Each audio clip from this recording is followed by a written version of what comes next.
ketika seseorang berada di dalam kubur. Ketika Allah Subhanahu wa taala mencabut nyawa seorang insan, kemudian ruhnya diangkat ke langit. Bagi ruh orang yang beriman,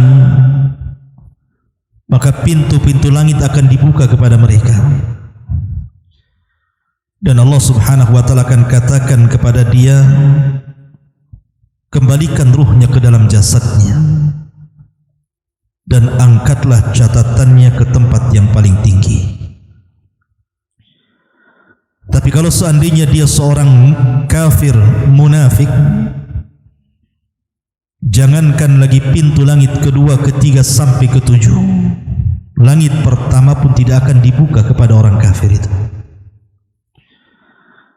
Ketika ruh orang kafir ini terkafan dengan kafan dari neraka dan memiliki bau busuk yang luar biasa, dinaikkan para malaikat ke langit,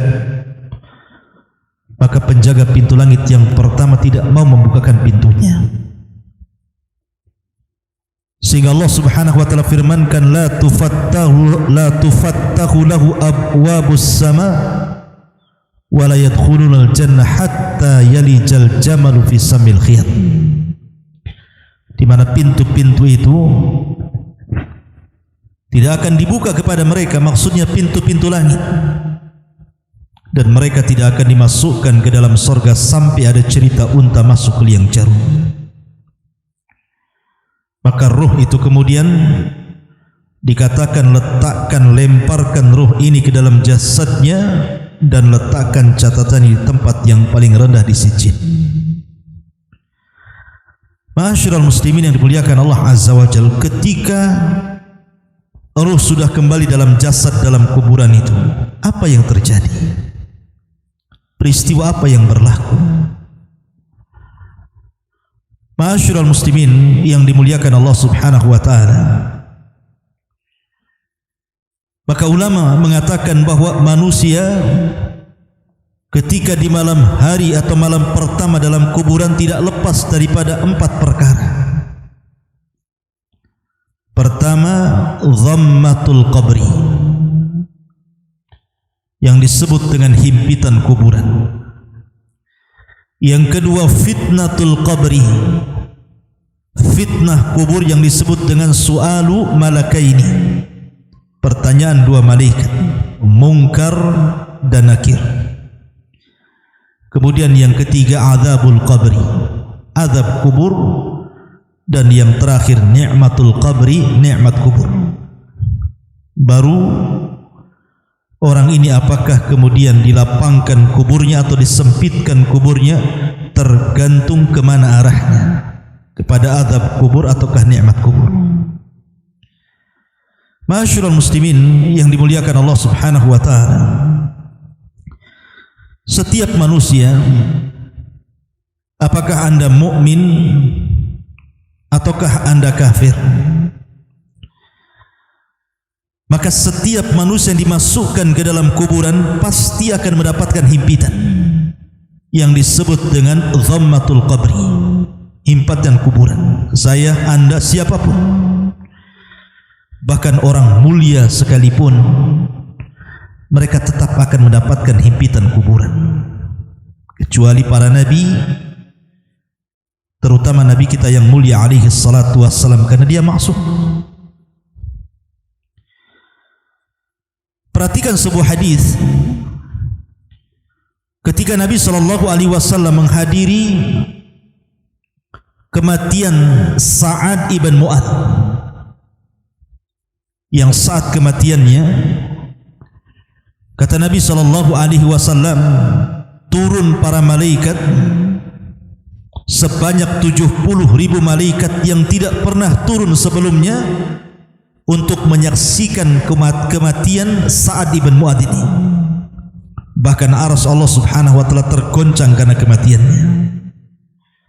Ya wajar, karena Sa'ad pemimpin Aus, pelopor dakwah bagi kabilahnya. Bahkan juga dia termasuk para pemimpin dari Bani Quraidah, dan dia pula yang menyebabkan banyak orang-orang Ansar masuk Islam. Makanya wajar kematiannya menggetarkan arsy Allah Subhanahu wa taala. Akan tapi apa yang terjadi? Nabi sallallahu alaihi wasallam ketika melihat Sa'ad ibn Mu'adz ini, dia mengatakan ketika saat jenazahnya dimasukkan ke liang lahat dan mengatakan, "Lau aflata ahadun min dhammatil qabri la aflata hadza Sa'ad." Kalau seandainya ada orang yang terbebas dari himpitan kuburan, tentu yang akan selamat adalah orang ini, Sa'ad ibn Mu'adz. Masyarul muslimin yang dimuliakan Allah Azza wa Jalla, dalam riwayat inna lil qabri dhaghtatan law kana ahadun najian minha lanaja Sa'd ibn Mu'adz. Sesungguhnya kuburan itu ada himpitan. Kalau seseorang kemudian selamat dari himpitan itu, tentulah Sa'ad ibn Mu'adz lebih berhak untuk selamat dari himpitan, karena dia orang yang mulia, memiliki kedudukan yang luar biasa di dalam Islam. Bahkan bayi yang belum berdosa sekalipun, kata Nabi SAW, kalau seandainya ada orang selamat dari himpitan kubur, tentu bayi inilah yang harusnya diselamatkan karena belum melakukan dosa apapun. Masyarul muslimin yang dimuliakan Allah Subhanahu wa taala, tentu Anda harus bedakan antara himpitan kuburan bagi orang-orang yang beriman dengan himpitan kuburan bagi orang-orang kafir. Sebab himpitan kuburan bagi orang-orang yang beriman adalah himpitan rahmah, kasih sayang. Ya, setiap himpitan pasti ada rasa sakit, tapi sakit yang dialami oleh seorang mukmin saat ada himpitan itu, sebagaimana dikatakan Imam Zahabi rahimahullahu taala, hadhihi dhammatu laysat min adzabil qabri. Himpitan itu bukan bagian daripada azab kubur, bal huwa amrun yajiduhul mu'min kama yajidu alamun faqada walada. Bahkan kata Imam Zahabi, adalah perkara yang biasa didapati seorang mukmin, seperti seorang mukmin merasa sakit hatinya, merasa sedih karena ditinggal meninggal oleh anaknya, atau karena sakit, dan begitu seterusnya. Jadi tanah kuburan yang menghimpit dia itu tidak memadaratkan seorang mukmin. Bahkan dikatakan oleh Imam As-Sa'di rahimahullahu taala, la yanju min dhammatil qabri salihun wala talihun ghaira anna al-farqa bainal muslimi wal kafiri fiha dawamu dhaqti lil kafir wa husul hadhihi al-halati lil mu'min fi awwali nuzulihi ila al-qabri thumma yafsahu lahu. Kata beliau, tidak akan selamat siapapun dari himpitan kuburan ini, baik anda seorang yang saleh ataupun orang yang tidak saleh, baik anda mukmin atau kafir. Tapi bedanya orang kafir, himpitan itu akan terus menerus sehingga meretakkan semua sendi-sendi dan pertulangannya. Tapi orang mukmin hanya sekali saja, kemudian kuburannya diluaskan. Dan ulama yang lain mengatakan bahwa himpitan kuburan bagi seorang mukmin ini seperti pelukan seorang ibu kepada putranya. Karena kita semua tercipta dari tanah dan akan kembali ke tanah, sehingga tanah akan memeluk kita seperti pelukan ibu kepada anaknya. Berbeda dengan himpitan orang kafir, maka akan meretakkan tulang-tulangnya. Masyarul muslimin yang dimuliakan Allah Subhanahu wa taala, inilah kejadian pertama ketika anda masuk kuburan. Ketika ruh disatukan oleh Allah Azza wa Jalla, ruh dan jasad, maka kuburan akan menyempit, dan orang-orang fasik, ahli maksiat, para pelaku dosa besar, maka mereka akan diretakkan tulang-tulangnya. Mereka akan menjerit kesakitan. Mereka akan melolong-lolong meminta pertolongan. Tapi siapa yang bisa mendengar ucapannya? Manusia tidak ada yang bisa mendengar ucapan orang-orang yang dikubur kecuali binatang. Karena kalau seandainya manusia bisa mendengarkan lolongan orang-orang yang dikubur, tentu mereka akan merasa takut. Ma'asyiral muslimin yang dimuliakan Allah, tapi seorang mukmin tidak demikian. Dia hanya mengalami sakit sedikit, kemudian setelah itu kemudian kuburannya akan diluaskan kembali. Itulah himpitan kuburan. Dan itu yang pertama kali terjadi ketika Anda masuk ke dalam liang lahat, ke dalam kuburan itu. Baru setelah itu datanglah dua malaikat. Malaikat Munkar dan Nakir bertanya, man rabbuk, siapa Rabbmu, wa man nabiyuk, siapa nabi, wa madinuk, apa agamamu. Kalau dia seorang mukmin, maka Allah Subhanahu wa taala firmankan, yutsabbitullahu alladhina amanu bil qawli tsabit fil hayatid dunya wa fil akhirah. Allah akan tetapkan jawaban seorang mukmin itu dengan jawaban yang mantap baik di dunia ataupun di akhirat. Ketika ditanya siapa Rabbmu, dia akan mengatakan Allah. Ketika ditanya siapa nabimu, dia akan mengatakan Muhammad sallallahu alaihi wasallam. Dan ketika ditanya siapa atau apa agamamu, maka dengan tegas dia mengatakan Islam. Itulah simbol kita selama masa hidup. Raditu billahi rabba wa bil islami dina wa bi Muhammadin nabiyya wa rasulah. Tapi kalau dia orang kafir atau munafik atau fasik, maka dia mengatakan la adri, aku tidak tahu. Qultu kama qala nas, aku hanya mengucapkan persis yang diucapkan manusia. Akhirnya kemudian dia pun dipukul dengan gada yang sangat besar, yang kalau seandainya pukulan itu diletakkan di gunung Uhud, cukup menghancurkan Uhud itu. Saking kerasnya, bagaimana kalau dipukulkan di atas kepala kita. Ma'asyiral muslimin yang dimuliakan Allah Subhanahu wa taala. Kalau memang dia seorang mukmin dan bisa menjawab, maka akan datang teriakan dari langit, an sadaqa abdi, hambaku telah benar. Kemudian bentangkan kepadanya kuburannya, bukakan pintu-pintu sorga kepadanya, masukkan hawa sorga ke dalamnya, bawakan makanan, minuman dan pakaian dari sorga untuknya. Dan dia merasakan apa yang disebut dengan ni'matul kubur.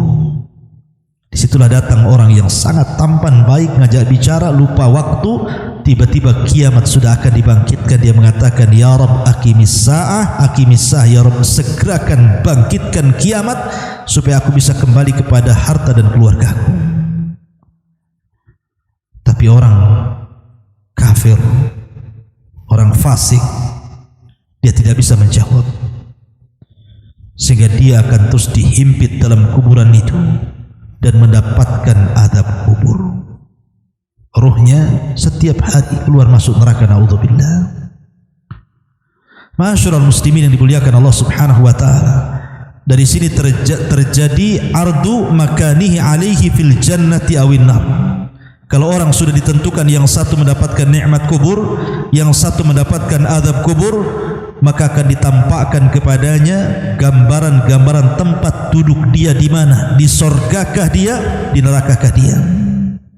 Makanya kenapa Nabi SAW mengatakan, inna ahadakum idza mata uridu alaihi maq'aduhu bil ghadati wal ashi, in kana min ahlil jannah famin ahlil jannah, wa in kana min ahlin famin ahlin nar, wa yuqalu hadza maq'aduka hatta yab'atsaka Allahu yaumal qiyamah.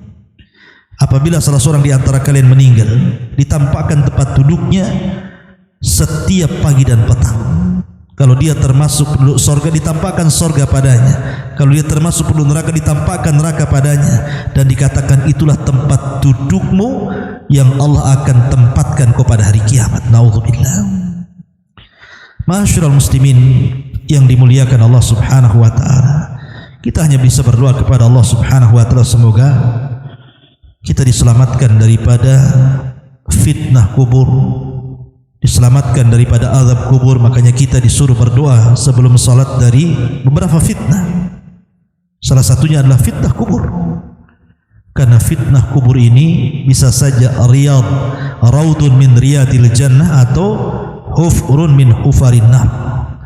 Bisa sebuah taman yang akan mengantarkan Anda ke surga, atau mungkin lubang yang bisa akan menjerumuskan Anda ke dalam neraka. Ya billah. Mudah-mudahan ada manfaatnya. Kita berlindung kepada Allah Azza wa Jalla dari fitnah kubur dan azab kubur. Subhanakallah bihamdika asyhadu an la ilaha illa anta astaghfiruka wa atubu ilaik. Allahu ta'ala. Assalamualaikum warahmatullahi wabarakatuh.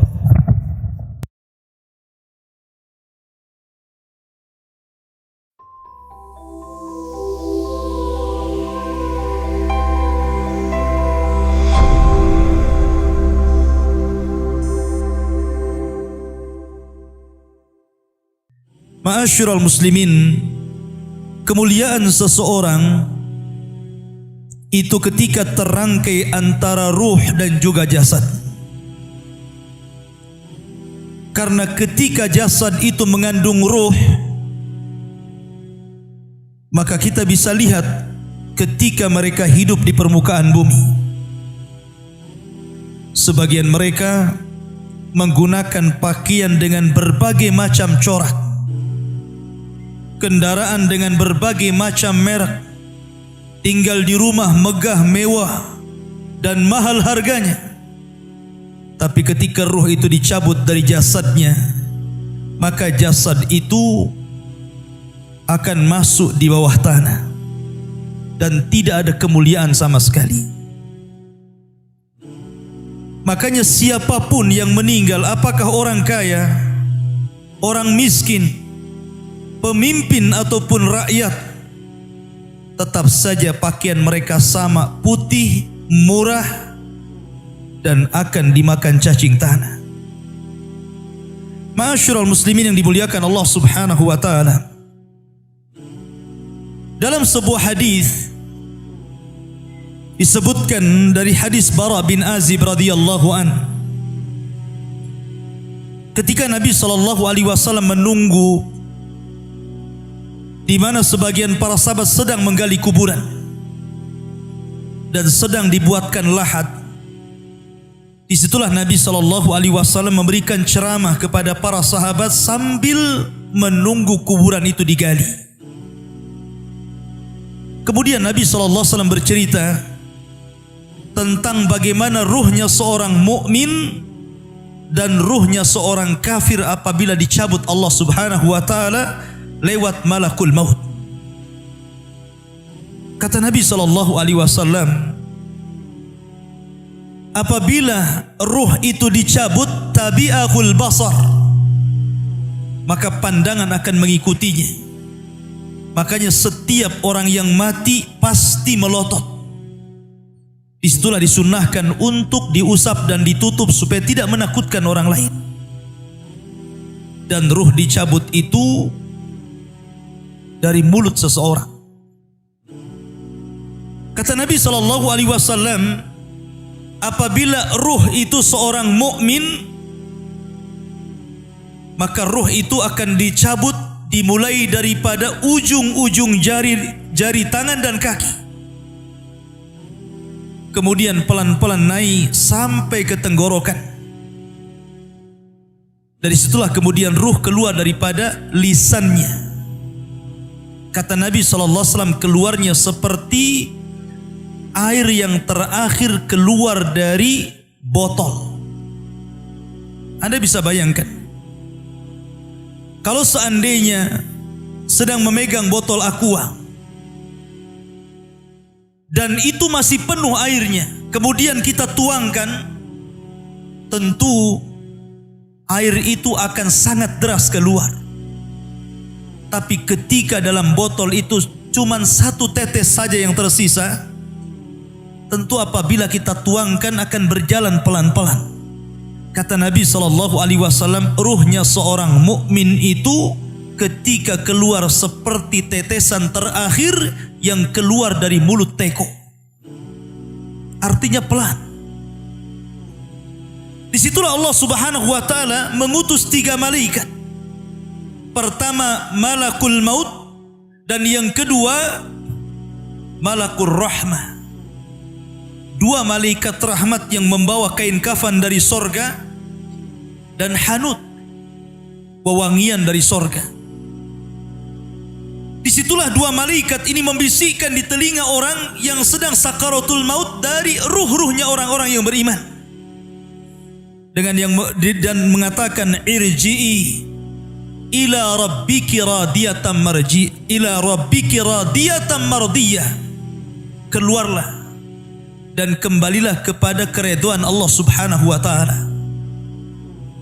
Maka ketika itu ruh tercabut oleh malakul maut, kemudian diletakkan di kain kafan dari sorga, kemudian baunya sampai membubung ke langit.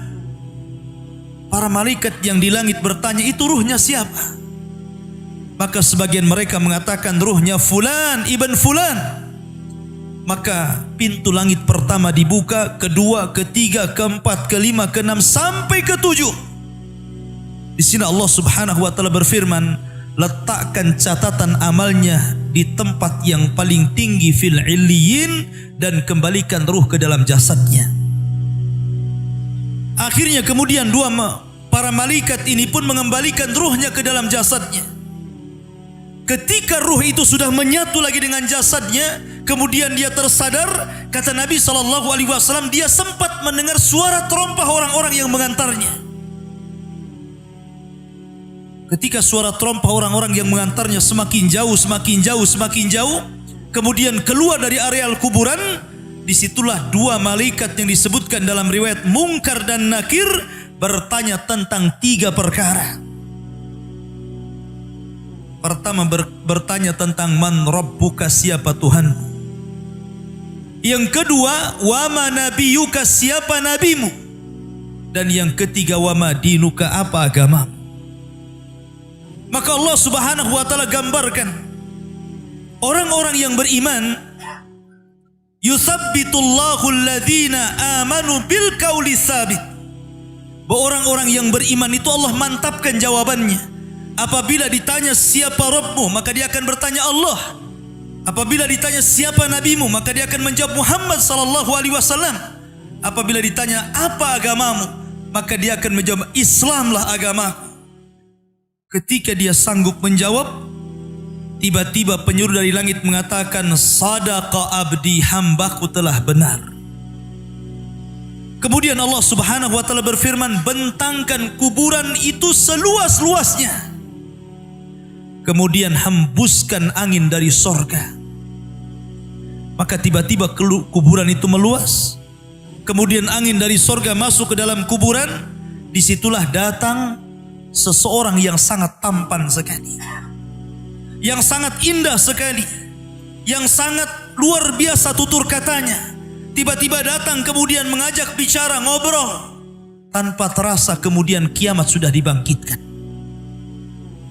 Maka orang ini bertanya, siapa kamu? Kenapa kamu asik sekali berbicara dan ngobrol dengan saya? Maka orang ini mengatakan, ana amaluka saleh. Sayalah amal soleh. Sayalah solatmu. Sayalah puasamu. Sayalah qiraatul Qur'anmu. Sayalah birrul walidainmu. Sayalah zikirmu. Dan begitu seterusnya. Maka ketika itu dia berdoa kepada Allah Azza wa Jal, ya Rabb aqimis sa'ah. Ya Rabb, segerakan bangkitkan kiamat agar aku bisa kembali kepada harta dan keluargaku. Ini gambaran ruhnya seorang mukmin. Tapi gambaran ruhnya orang kafir berbeda tentunya dengan ruhnya orang mukmin. Kata Nabi SAW, ruhnya orang kafir itu dicabut seperti seseorang menancapkan pisau seperti cerulit ke dalam kambing wol, kemudian bulunya disiram oleh air. Ketika pisau yang berbentuk bengkok itu dimasukkan ke dalam bulu wol yang sangat tebal, kemudian bulu itu disiram air, kemudian dipaksa dicabut, maka tentu akan merontokkan seluruh bulu-bulunya. Begitulah gambaran Nabi SAW. Ruhnya orang kafir apabila dicabut seperti itu. akan merasakan sakit yang luar biasa. Disitulah kemudian diutus 3 malaikat, 1 malaikat maut dan 2 malaikat azab. Malaikat azab ini terus membentak-bentak ruh yang akan keluar itu dengan mengatakan, ukhruji ila sakhatim minallahi wa ghadabi, keluar engkau kepada kemarahan Allah subhanahu wa ta'ala dan kemurkaannya. Dari situlah ruh tidak mau keluar, tapi tetap saja oleh malaikat maut dipaksa keluar, sehingga dia merasakan sakarat, merasakan rasa sakit yang luar biasa. Maka setelah ruh itu dipaksa keluar, langsung kemudian malaikat azab memasakkan kain kafan dari neraka dengan bau busuk yang luar biasa, sehingga satu pun malaikat yang di langit tidak berani mendekatinya.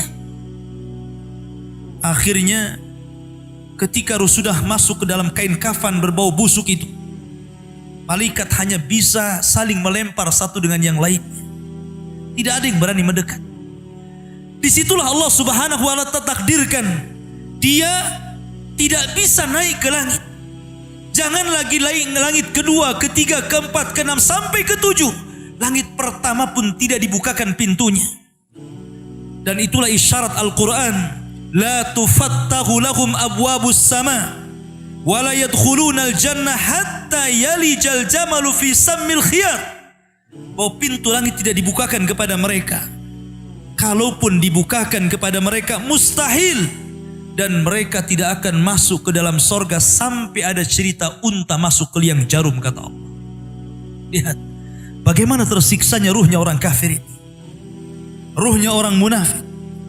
Maka ruh itu kemudian dijatuhkan dari langit, kemudian masuk lagi ke dalam jasadnya dengan kondisi sudah patah, kesakitan, ibarat Anda jatuh dari ketinggian.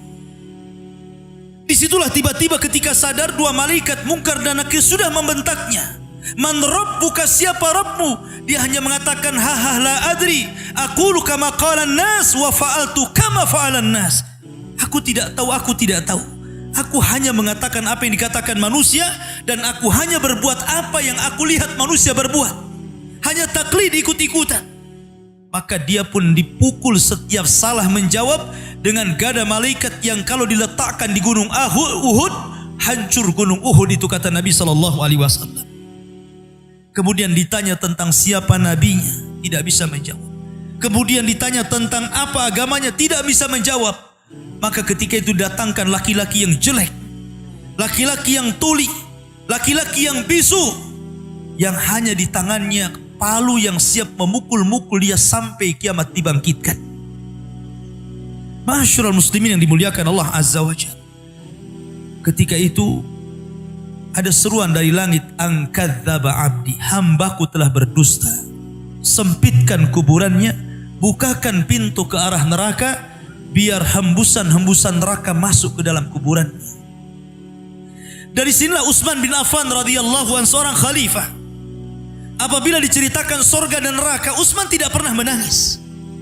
Tapi kalau diceritakan tentang kuburan, Utsman itu langsung menangis. Alasannya apa? Kata Utsman bin Affan, karena kuburan itu yang menentukan kemana arah seseorang. Kuburan itulah yang menentukan kemana arah seseorang. Apakah dia masuk ke dalam ashabun nar ataukah ashabul jannah. Makanya Umar bin Abdul Aziz rahimahullahu ta'ala, ketika dia ziarah kubur di akhir hayatnya, kemudian dia menangis di kuburan dan dikatakan, wa ma yubki ya khalifah, apa yang membuat anda menangis wahai khalifah? Kata Umar bin Abdul Aziz, fa ana la adri min ayyi fariqaini ana. Soalnya aku tidak tahu dari kelompok mana saya. Apakah saya kelompok ahlun nar ataukah ahlul jannah? Apakah saya kelompok yang akan dimasukkan ke dalam neraka ataukah saya kelompok yang akan dimasukkan ke dalam sorga? Aku tidak tahu. Dari situlah dia menangis dan menangis orang-orang di sekitarnya. Ma'asyiral muslimin yang dimuliakan Allah Subhanahu wa taala. Oleh karena itulah ada satu tugas untuk mengingatkan kita kepada fitnah kubur yang berujung kepada azab kubur ataupun nikmat kubur. Sebuah sunnah yang sudah langka dijalankan manusia, yakni ziyaratil kubur, Kata Nabi SAW, kuntu nahaitukum ang ziyaratil kubur fazuruha fa innaha tudzakirukumul akhirah. Dulu aku larang kalian ziarah kubur, tapi sekarang ziarahlah kalian ke kuburan-kuburan kaum muslimin, karena itu hanya bisa mengingatkan kita kepada kematian dan hari akhir. Kehidupan dalam kuburan jauh lebih panjang dibandingkan kehidupan di dunia. Nabi SAW bersabda, a'maru ummati baina sittina wa sab'in. Bahwa usia umatku itu hanya berkisar 60 sampai 70 tahun saja. Sedikit yang lewat 70 tahun. Kalaupun ada usia yang sampai 100 tahun itu sedikit sekali. Tapi kebanyakan di bawah 70 tahun, umumnya umat Rasul itu sudah meninggal dunia. Tetapi ketika orang masuk ke dalam kuburan, usia dia di kuburan sampai kiamat ditegakkan itu panjang sekali. Anda bisa bayangkan, orang yang meninggal sejak zaman Nabi Adam sampai hari ini kiamat tidak dibangkit-bangkitkan. Orang yang meninggal di zaman Rasul sudah 1440 Hijriyah, itu dari hitungan hijrah Nabi SAW, sampai hari ini pun belum dikiamat-kiamatkan. Menunjukkan bahwa kehidupan kuburan jauh lebih panjang dibandingkan kehidupan dunia. Dari sinilah maka wajar seorang mukmin harus takut. Takut dengan kehidupan kuburan. Ma'asyiral muslimin yang dimuliakan Allah Azza wa Jalla. Tetapi para ulama mengatakan, apakah orang yang mendapatkan azab kubur itu munqati atau mustamir? Terus menerus ataukah terputus? Kata para ulama, azab kubur itu hanya terputus dengan tiupan sangkakala Israfil. Maka ketika alamat-alamat kiamat besar, munculnya Dajjal. Kemudian Dajjal dibunuh oleh Isa bin Maryam. Kemudian setelah itu muncul Ya'juj dan Ma'juj. Ya'juj dan Ma'juj tidak bisa diperangi dan dibunuh, kecuali diazab oleh Allah Subhanahu wa taala dengan dikirimkan ulat-ulat, itulah yang membunuh mereka. Kemudian Nabi Isa bersabda, berdoa kepada Allah agar bumi dibersihkan dari mereka. Karena jumlah mereka banyak, 1 banding 990 dari mereka dan 1 dari kita. Sehingga setiap dijengkal bangkai mereka, ada bangkai di sampingnya dan begitu seterusnya. Seolah-olah bumi itu hanya penuh dengan bangkai Ya'juj dan Ma'juj. Sehingga Allah kirim burung-burung sebesar unta, kemudian dilempar entah kemana. Baru setelah itu Isa hidup beberapa tahun. Disitulah kehidupan yang paling indah, karena bumi dimunculkan barakahnya. Sampai-sampai orang yang menanam sesuatu di tanah kering pun tumbuh dan subur. Baru setelah Isa bin Maryam meninggal dunia, kemudian manusia mulai menjauh dari agamanya. Setelah mereka jauh dari agamanya, diangkatlah Al-Quran.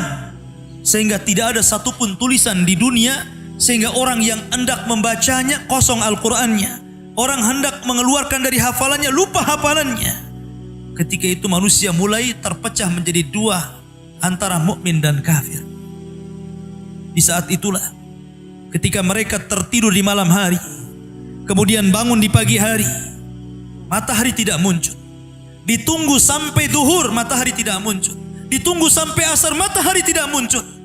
Harusnya matahari terbenam, tiba-tiba matahari justru terbit dari arah barat. Kejadian matahari terbit dari arah barat itu cuma 1 kali saja, 1 hari. Baru 2 hari setelahnya muncul binatang dari perut bumi dan bicara. Kerjanya hanya menstempel orang mukmin dan kafir. Maka ketika itu Allah Subhanahu wa taala mengirim angin yang sangat dingin, membunuh orang-orang yang beriman dan membiarkan orang-orang fasik dan munafik. Membiarkan orang-orang munafik dan orang-orang kafir, sehingga orang tidak malu maksiat di tengah jalan. Disitulah Allah Subhanahu wa taala kirimkan api berasal dari Aden Yaman. Api ini tidak membakar manusia, tetapi menggiring sampai ke negeri Syam.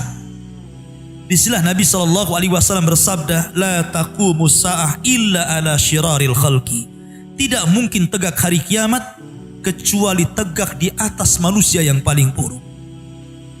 Ketika itulah Nabi SAW menceritakan bahwa Allah Subhanahu wa taala memerintahkan kepada Israfil untuk meniup sangkakala yang pertama. disinilah adab kubur terputus. Karena ketika itu seluruh orang mati, baik orang yang ada di atas bumi atau yang ada di bawah bumi, baik kalangan jin, baik malaikat, kecuali makhluk-makhluk yang Allah kehendaki saja, semua hancur. Dan Abu Hurairah radhiyallahu anhu menceritakan kehancuran bumi setelah tiupan sangkakala itu adalah 40. Bisa 40 hari, bisa 40 bulan, bisa 40 tahun. Yang jelas Allah hancurkan bumi ini. Allah luapkan lautan ke daratan. Allah jatuhkan bintang. Allah hancurkan gunung sehingga seperti kapas yang dihempas angin. Itulah yang disebut dengan kehancuran alam atau hari kiamat. Baru setelah kemudian bumi tidak bulat lagi, tapi bumi terhampar. Allah ganti bumi yang kita pijak dengan bumi yang baru. Itulah yang disebut dengan padang mahsyar. Maka disitulah Allah subhanahu wa ta'ala memerintahkan Israfil untuk meniup sangkakala kebangkitan. Yang kedua kalinya Israfil pun kemudian meniup sangkakala. Maka dari situlah manusia keluar dari perut bumi. Wa akhrajatil ardu athqalaha. Allah keluarkan beban-beban beratnya. Disitulah orang-orang yang beriman, ketika mereka muncul dari kuburan, maka mereka akan berkumpul dengan keluarganya. Allah mengatakan, alladzina amanu wattaba'athum dzurriyyatuhum biimanin alhaqna bihim dzurriyyatuhum. Orang-orang yang beriman, kemudian keimanan diikuti oleh keluarganya, oleh istrinya, oleh suaminya, oleh bapaknya, oleh anak-anaknya, oleh cucu-cucunya. Maka ketika mereka dibangkitkan dari kuburan, mereka langsung berkumpul menjadi satu keluarga. Dan itu sebuah ketenangan. Tapi orang-orang di luar daripada beriman, mereka keluar dari perut bumi seperti dua binatang. Pertama Allah contohkan dengan laron yang berterbangan. Anda bisa melihat laron apabila berjalan atau berterbang di atas lampu atau di sekitar lampu. Lihat bagaimana cara terbangnya. Mereka akan saling tubruk dengan kawan-kawannya. Karena pada hari itu anak lari dari orang tuanya, suami lari dari istrinya, orang tua lari dari anaknya. Terkadang mereka bertubruk satu dengan yang lainnya. Yang kedua seperti belalang kal jaradil muntashir. Pertama seperti laron dulu. Lari sana, lari sini, yang dari barat ke timur, yang dari timur ke barat, yang dari selatan ke utara, yang dari utara ke selatan. Mereka kacau. Sehingga mereka mengatakan, ya wailana, man ba'atsana mim marqadina. Celaka, siapa yang membangunkan aku dari tidurku? Tapi orang-orang yang beriman hanya mengatakan, hadza ma wa'adar rahman wa sadaqal mursalin. Inilah janji Allah kepada kalian dan benarlah ucapan para rasul. Baru setelah itu, dari padang mahsyar berteriak seorang yang Allah suruh untuk berteriak. Mulailah kemudian mereka teratur. Mereka terbang seperti belalang. Karena belalang itu kalau terbang maka akan teratur dengan koloninya. Maka mereka akan berjalan ke satu titik. Disitulah yang disebut dengan padang mahsyar. Mereka akan tinggal selama 50 tahun telanjang, kembali tidak dikhitan, tidak pakai sandal, matahari dekatkan 1 mil, keringat bercucuran. Tidak ada makan, tidak ada minum. Mereka berdiri 50 tahun. Sehingga akhirnya orang-orang saleh mereka berkumpul. Datang kepada Adam minta syafaat. Adam memberikan udzur, tidak sanggup memberikan syafaat. Kata Adam, datanglah kalian kepada Nuh, karena dia Rasul pertama dalam Islam, Rasul pertama setelah aku. Maka mereka pun kemudian datang kepada Nuh. Nuh pun memberikan udzur, datanglah kalian kepada Ibrahim, karena dia Khalilur Rahman. Maka mereka datang kepada Ibrahim. Kata Ibrahim, aku tidak sanggup berikan syafaat, datanglah kalian kepada Musa, karena dia Kalimur Rahman. Ketika mereka datang kepada Musa, kata Musa, datanglah kepada Isa. Isa pun memberikan udzur, tidak bisa. Seandainya kalian datang kepada Muhammad sallallahu alaihi wasallam itu lebih baik. Akhirnya mereka datang kepada Rasul. Rasul hanya mengatakan, analah, akan kucoba. Maka Nabi sallallahu alaihi wasallam menghadap Allah, kemudian sujud di bawah arasy, sampai akhirnya Allah datang dan mengatakan, irfa ra'saka ya Muhammad, sal tu'ta, wasma yusma, wakul yusma, washfa tushaffa. Wahai Muhammad, angkat kepalamu, bicaralah kau didengar. Bicaralah kau didengar, mintalah kau diberi, mintalah syafaat, aku akan kau berikan syafaat. Maka dari situlah Nabi SAW meminta 7 syafaat. Salah satunya, ya Allah, selamatkan orang-orang yang mengucapkan kalimat la ilaha illallah. Selamatkan orang yang mengucapkan kalimat la ilaha illallah. Walaupun mereka sudah gosong, sudah menjadi abu di neraka, tapi mereka tetap bisa keluar dari neraka dengan kalimat itu. Ma'asyiral muslimin yang dimuliakan Allah, baru manusia kemudian berkelompok-kelompok ketika itu. Inilah yang disebut dengan al-iman bil yaumil akhir. Keimanan kita dengan hari akhir. Maka kita berdoa kepada Allah Subhanahu wa taala. Mudah-mudahan Allah Subhanahu wa taala menyelamatkan kita dari fitnah kubur. Oleh karena itulah maka ada amalan-amalan disebutkan para ulama. Salah satunya berdoa dalam solat. Ketika tasyahud akhir, sebelum salam, kita disuruh untuk berdoa dan berlindung dari 4 perkara. Salah satunya dari fitnah kubur. Karena fitnah kubur inilah yang menentukan apakah Anda masuk adab kubur ataukah masuk nikmat kubur. Fitnah itu artinya pertanyaan 2 malaikat. Dan pertanyaan itu jawabannya bukan karena hafalan. Anda di dunia ditanya siapa Tuhan Anda, pasti Anda mengatakan Allah. Siapa Nabi Anda, pasti akan mengatakan Muhammad Nabi saya. Apa agama Anda, pasti menjawab Islam. Tapi jawaban di kuburan bukan hafalan, tapi jawaban itu adalah amalan yang membimbing kita. Yang mampu menjawab itu amalannya. Solat kita yang mampu menjawab, puasa kita, baca Quran kita, zakat kita, birrul walidain kita, itulah yang akan menjawab. Karena hanya orang-orang yang beriman yang mantap jawabannya. Tapi orang munafik sekalipun sangat hafal di dunia, belum tentu dia sanggup mengucapkannya, sama seperti mengucapkan kalimat la ilaha illallah detik-detik sakaratul maut. Kita lihat, mengucapkan kalimat la ilaha illallah itu mudah. Tapi bagi orang-orang yang sedang sakaratul maut, kalimat itu susah diucapkan. Walaupun hanya itu saja kalimat yang sanggup diucapkan oleh orang yang sedang sakaratul maut, tetapi belum tentu orang bisa mengucapkannya. Karena bukan hafalan. Yang mengucapkan kalimat itu bukan hafalan, tetapi amalan dialah. Makanya para ulama mengatakan salah satu alamat husnul khatimah ketika dia bisa mengucapkan kalimat itu, karena Nabi SAW mencontohkannya. Ketika detik-detik sakaratul maut, Nabi SAW mengatakan la ilaha illallah wa innal mauta la sakarat. La ilaha illallah, sesungguhnya kematian itu sangat menyakitkan. Kalau Nabi SAW saja sakit ketika meninggal, tentu di luar Nabi SAW lebih sakit lagi. Tapi ingat, sakitnya seorang yang beriman ketika ruh dicabut, itu awal merontokkan dosa-dosanya. Tetapi sakitnya orang-orang kafir ketika dicabut, itu awal dari azab dia sebelum masuk kuburan dan sebelum masuk ke dalam neraka. Ma'asyiral muslimin. Oleh karena itulah maka jadikan dunia ini senjata. Dan senjata yang paling baik adalah doa. Jadikan dunia ini penjara. Karena memang kita masih di penjara. Anda tidak boleh tidak meninggalkan sholat, masih tidak boleh. Kita masih harus tetap sholat, zakat, puasa, haji, berbuat baik. Jadikan dunia ini penjara. Karena Rasul yang mengatakan, ad-dunya sijnul mu'min. Dunia ini penjara bagi orang-orang yang beriman. Kita harus terpenjara dengan ibadah. Tetapi orang-orang kafir itu sorga. Bagi mereka tidak sholat, tidak puasa, tidak zakat, itu sorga bagi mereka.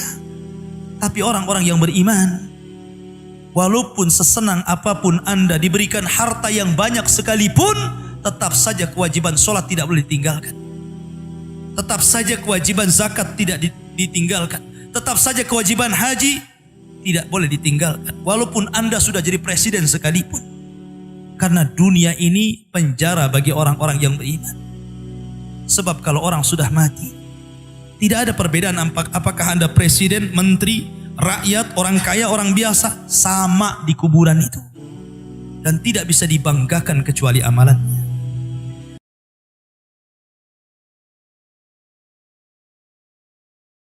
Bismillahirrahmanirrahim. Assalamualaikum warahmatullahi wabarakatuh.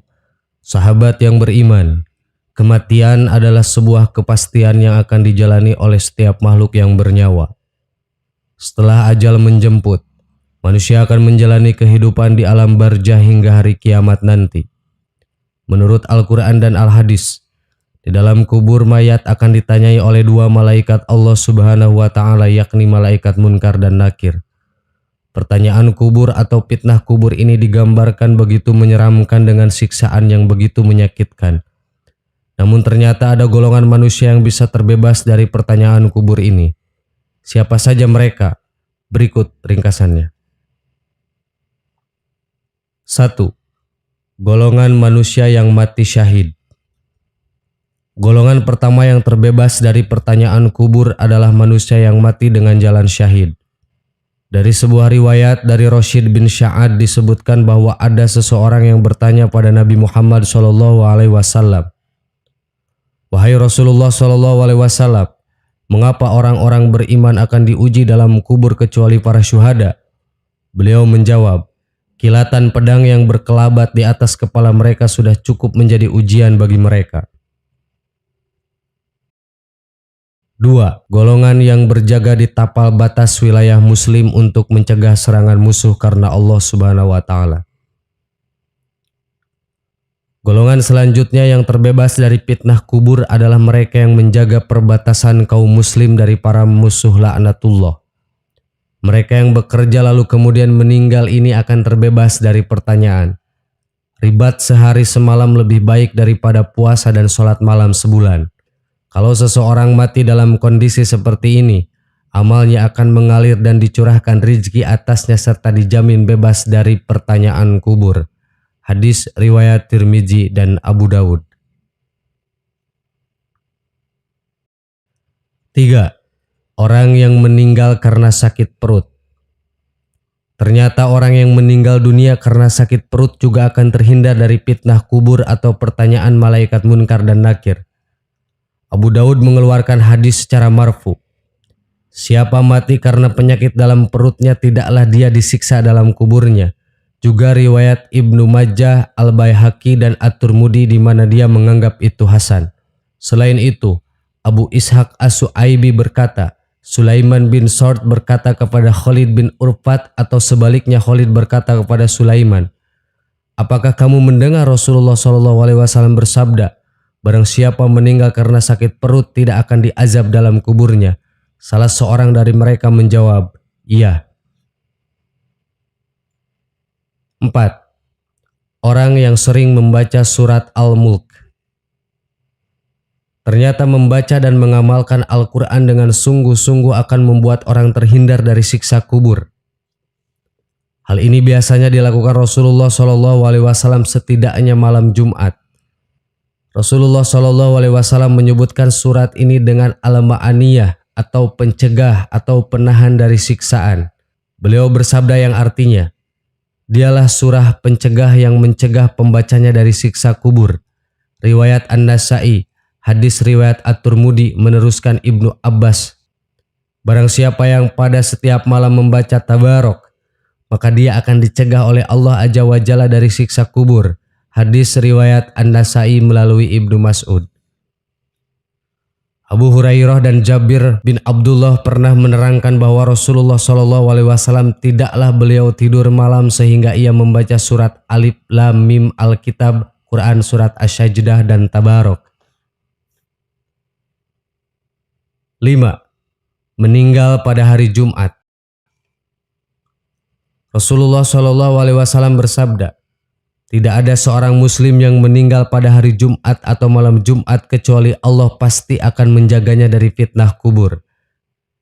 Dalam hadis Abdullah bin Amr radhiyallahu Nabi SAW bersabda, setiap muslim yang meninggal pada hari Jumat akan dijaga oleh Allah dari fitnah kubur. Hadis riwayat Ahmad dan Tirmizi. Sahabat yang beriman, semoga yang berkomentar amin dijauhkan dari segala penyakit, diberi sehat walafiat, rezekinya melimpah ruah dan keluarganya bahagia dan bisa masuk surga melalui pintu mana saja. Amin ya rabbal alamin. Wallahu a'lam. Wassalamualaikum warahmatullahi wabarakatuh.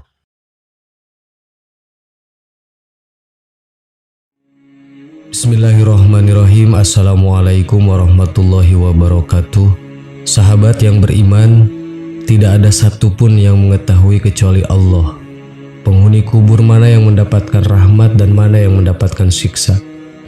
Ada seorang yang dikenal alim dan ahli ibadah selama di dunia, namun mendapat siksa kubur karena urusan sepele. Ada juga yang terhindar dari siksa kubur karena membiarkan serangga meminum cairan di ujung penanya. Kebaikan atau kejahatan yang dianggap remeh di dunia bisa menjadi penentu nasib seseorang ketika di alam kubur dan alam akhirat. Semua tergantung ketentuan dan keridhaan Allah Subhanahu wa Ta'ala. Maka barang siapa mengerjakan kebaikan seberat jaroh pun, niscaya akan melihat balasannya. Dan barang siapa yang mengerjakan kejahatan seberat jaroh pun, niscaya dia akan melihat balasannya. Quran Surat Al-Jaljalah ayat 7-8. Alam kubur menjadi alam penghubung antara alam dunia dan alam akhirat. Mereka yang sudah meninggal dari dunia akan berada di alam ini hingga datangnya hari kiamat, hingga kemudian berpindah ke alam akhirat. Selama di alam kubur ini, manusia juga akan menerima ganjaran atas apa yang mereka perbuat selama di dunia. Kelak, setiap amal dan perbuatan manusia selama di dunia akan dipertanggungjawabkan.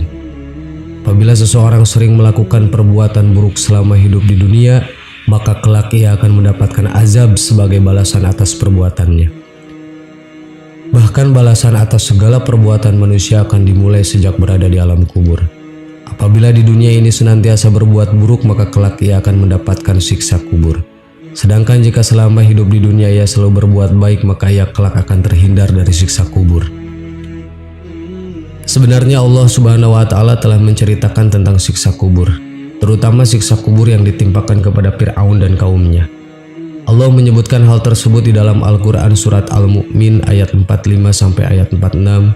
Allah berfirman, dan Fir'aun beserta kaumnya dikepung oleh azab yang amat buruk. Kepada mereka dinampakkan neraka pada hari dan pada petang hari, dan pada pagi hari terjadi kiamat. Dikatakan kepada malaikat, masukkanlah Fir'aun dan kaumnya ke dalam azab yang sangat keras. Quran Surat Al-Mu'min ayat 45 sampai 46. Oleh karena itulah Rasulullah SAW memerintahkan kepada umatnya untuk selalu berdoa kepada Allah agar senantiasa dilindungi dan terhindar dari siksa kubur. Sebagaimana Rasulullah SAW bersabda, mintalah perlindungan kepada Allah dari siksa kubur, sebab siksa kubur adalah hal yang benar. Hadis riwayat At-Tabrani. Lalu apa saja yang bisa dilakukan oleh umat Islam agar dapat terhindar dari siksa kubur yang amat pedih dan mengerikan? Hal yang pertama yang dapat dilakukan adalah dengan memanjatkan doa kepada Allah agar dihindarkan dari siksa kubur. Rasulullah SAW bersabda, jikalau salah seorang di antara kalian selesai tasyahud akhir selamat salam, mintalah perlindungan kepada Allah dari 4 hal. 1. Siksa neraka jahanam. 2. Siksa kubur. 3. Penyimpangan ketika hidup dan mati. 4. Kejelekan Al-Masih Ad-Dajjal. Hadis riwayat Muslim. Doa yang disarankan oleh Rasulullah SAW untuk dibaca sebagai doa pelindung siksa kubur adalah doa berikut ini. Allahumma inni a'udzubika min azabil qabri wa min azabin nar wa min fitnatil mahya wal mamati wa min fitnatil masyihid dajjal. Yang mana doa tersebut memiliki arti, ya Allah, aku meminta perlindungan kepadamu dari siksa kubur, siksa neraka, penyimpangan ketika hidup dan mati, dan kejelekan Al-Masih Ad-Dajjal. Hadis riwayat Muslim.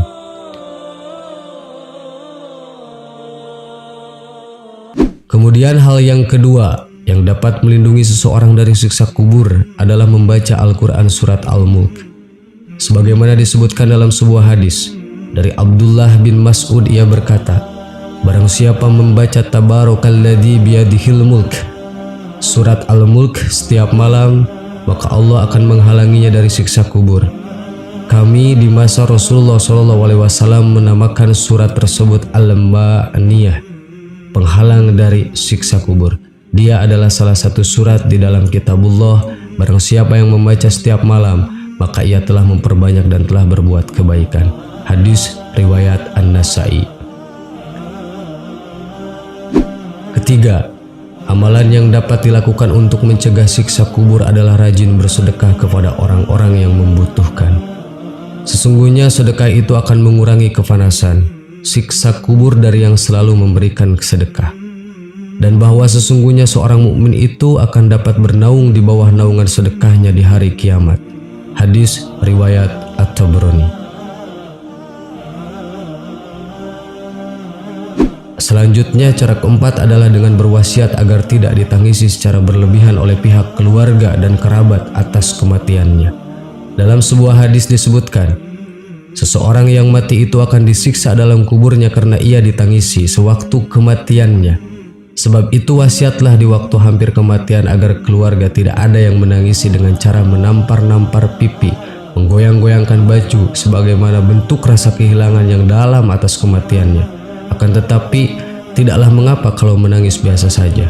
Hadis riwayat Bukhari Muslim. Sahabat yang beriman, itulah 4 hal yang sebenarnya dapat melindungi seseorang dari pedihnya azab dan siksa kubur yang begitu mengerikan. Keempat hal tersebut adalah dengan membaca doa yang dianjurkan Rasulullah, membaca surat Al-Mulk, memperbanyak sedekah, dan berwasiat agar tidak ditangisi secara berlebihan saat meninggal dunia. Demikian, semoga sahabat yang beriman dapat terhindar dari siksa kubur. Allahu a'lam. Assalamualaikum warahmatullahi wabarakatuh.